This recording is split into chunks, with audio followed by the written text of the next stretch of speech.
Fiona Simpson is president of the National Farmers Federation. Fiona Simpson, welcome back to Breakfast. Thanks, Fran. Good morning. Fiona, what's the tangible risk, in your view, for farmers from a website like this? Why are farmers so concerned about this? Look, there's a number of tangible risks. First and foremost, I think it is about security, and it's about people going about, their average daily business, their regular daily business, and having vigilantes burst in on them, supposedly just to check that everything's okay. But can I just stop you there? Is there any proof that vigilantes are bursting in on these farms? Well, yes, there's quite a lot of proof. We get break-ins like at the Gibby Goat Cafe. We had a family farm up in the Glasshouse Mountains a few months ago. Quite regularly now, we have vigilantes bursting in on people's farms, which is often their homes as well. Their gardens quite often just merge into their farms, and it's the line is really blurred between what is your family home and what is your family farming business. And so we're really, we don't think we don't think it's acceptable at all, and farmers are angry at the thought of people bursting in on them to check on them.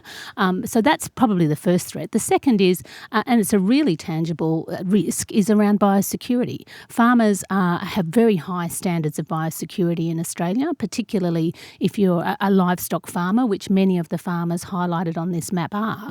And, if you're visiting farms, and people who do visit farms regularly will be quite used to the routine where you put your feet in to disinfect it and stuff, you cover your shoes, you put on protective clothing. And it's the same with plant farms as well.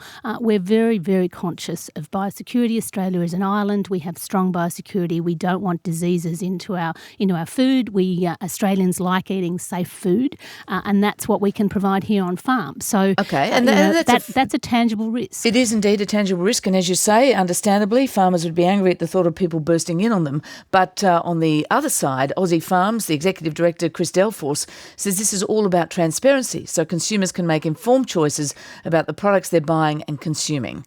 Well, that's rubbish, Fran, to be Why? honest. And Christopher Delforce, transparency is not about vigilantes bursting in on people to check on what they're doing. But can we take a step back from the vigilantes bursting in? What the website is you can go to an individual farm, it puts up the details of what that farm does, it shows photographs linked to the industries general photographs according to the website so far. It invites people to take photos of the practices if they drive past these farms. It's not necessarily all about vigilantes bursting in, is it? It's about gathering information. Well, we don't know what it's about, Fran, to be honest. It's putting up a lot of these private details for anybody to see, and it's actually branding these farmers, many of them family farmers, as being factory farms, as doing something wrong. And that is that's very, very, very frustrating, and it makes farmers really angry because family farms and Australian farms have very, very stringent requirements in terms of animal welfare, in terms of what we do on farms.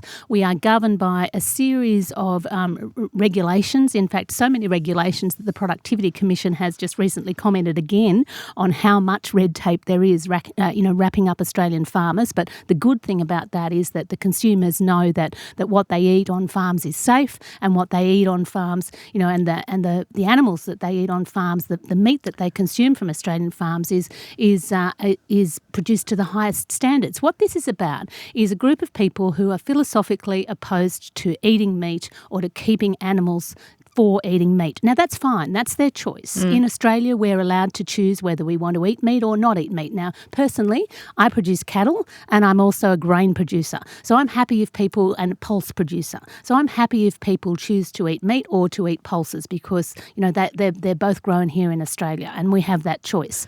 But where I think the line blurs is when does activism turn into terrorism? And that is what we are asking here now. By actually putting online people's private details, by exposing people to anybody who wants to look it up online. Who knows what sort of views people have that are looking at those things, and what sort of thoughts people have that are looking at these details, and where those thoughts might go. And I think that is the danger and that is the risk. We are crossing a line here, Fran, and I don't think the Australian community will actually tolerate that. Ahead of this interview, one of our listeners sent in a text saying rather than try and silence the animal rights activists, will the NFF be looking into claims of animal cruelty? We always are looking at claims of animal cruelty, and we want to make sure that that is stamped out. But for it to be stamped out, it needs to be exposed, and past experience tells us there have been bad practices. Think about live exports recently, battery hens in the past. Some practices around meat and livestock have been exposed by activists. We absolutely need to continue to evolve. We need to make sure that animal welfare is our highest standards, and occasionally sometimes, we find people that are not doing the right thing, and it's really important that those isolated cases, and they are isolated cases, get caught, get found out, and they get found out by the proper authorities. But when we hear stories, for example, with Animals Australia and the live exports recently, where now there are a series of emails emerging. And it's alleged that these have come from Lynn White to some of the ship hands who live in some of the countries that where wages are very low, and they don't where $2,000, for example, is a huge amount of money. And she's actually paying these people to find footage of animals that she can use in her claims here about animal welfare. Now, that calls into question the whole credibility of a group that has started to establish itself as some sort of credible organisation, and that's Animals Australia. Well, it only calls it into question if there's proof that the photos are dodgied up. I mean, if they are real evidence of cruelty, it's best we all know, isn't it, whether they're paid or not paid? Well, that's why we have supported the government's moves in this space in terms of, say, the Moss Review and But we wouldn't be at review. that point if we didn't have some of those pictures. That's why we need to evolve, Fran, because we actually need to keep evolving. But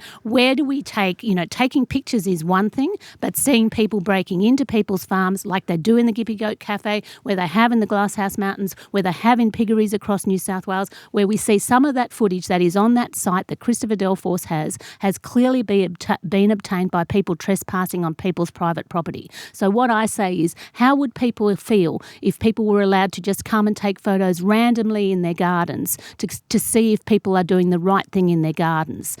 How would people feel about people doing that and checking in on them like that? I just don't think it's acceptable, Fran. It's not the way we do things here. So what are you calling on the government to do? We're calling on the government to, well, first of all, we have to look at the legal, because amazingly, it seems that this is legal. Amazingly, it seems that people can, with all the privacy things that we have today, even if you want to report your phone out of order now, you have to go through the triple point check. However, it does seem that, amazingly, this could be legal. So, first of all, we're exploring the legality of the site. And secondly, we do think that this is a risk. This is a serious risk, a security risk, by actually putting online all the different farms across Australia. And we're going to call on the government. We've already called on Facebook. I've put in calls to the ministers and also the Prime Minister in this case to shut this site down. Well, rather than, you've used some pretty strong language here. You've talked about, activism versus terrorism, people bursting into farms. Now, you've given some examples where people have gone onto property and rightly, farmers would be distressed about that. But is NFF doing anything to work with this group to try and get something constructive about people who are concerned about animal rights? A lot of people are concerned about animal rights. Absolutely. And we work, and we do work constructively with credible groups. Now, at this point in time, we're not going to work with vigilante groups. At this point in time, Christopher Delforce, his group, they have all these, they put on their website all these values that the community of Australia hold very dear, like ethics and transparency. But then they think it's okay to go into people's private lands, into their private family spaces, and to do things that other Australians would not tolerate and would not think it's okay for any other profession. So I think, we have a myriad of legislations and regulations blanketing Australian farmers, and we know that we tolerate all of that, and we produce to those highest standards because we are known worldwide for what we do. We do not tolerate people who are philosophically opposed to what we do coming into our farms and harassing us and harassing our animals. Animal welfare is something that we take incredibly importantly, and that's the other tangible risk, Fran. You asked me at the beginning about tangible risks. Some of these people who've broken into piggeries, who've come into chook sheds, who've gone into the goat farms, the stress that they cause the animals by coming in the middle of the night and shining lights on their eyes and waking them up, that's just extraordinary. Okay. You're listening to RM Breakfast. It's 13 minutes to 8. Our guest is Fiona Simpson. She's the president of the NFF. Just briefly and finally, we are in an election year. Your term as president of the National Farmers Federation finishes this year. Will you contest this year's federal election as an independent? Fran, at the moment I have got a job that I really like doing. Yes, my first term does finish this year, but the way the NFF is and the Constitution is at the moment, I can stand for another 3. So at the moment, that's definitely my plan. So you have no intention of standing as an independent? Definitely at the moment I have a job that I really enjoy doing, and that's what I'm going to concentrate on doing. As you can see, we've hit the ground running this year. There's plenty of things occupying farmers' minds at the moment, and we need a strong, united voice. And that's at the moment, what I'm pleased to say, what agriculture is doing at the moment in Australia. Fiona Simpson, thank you very much for joining us. Pleasure, Fran. Thanks so much.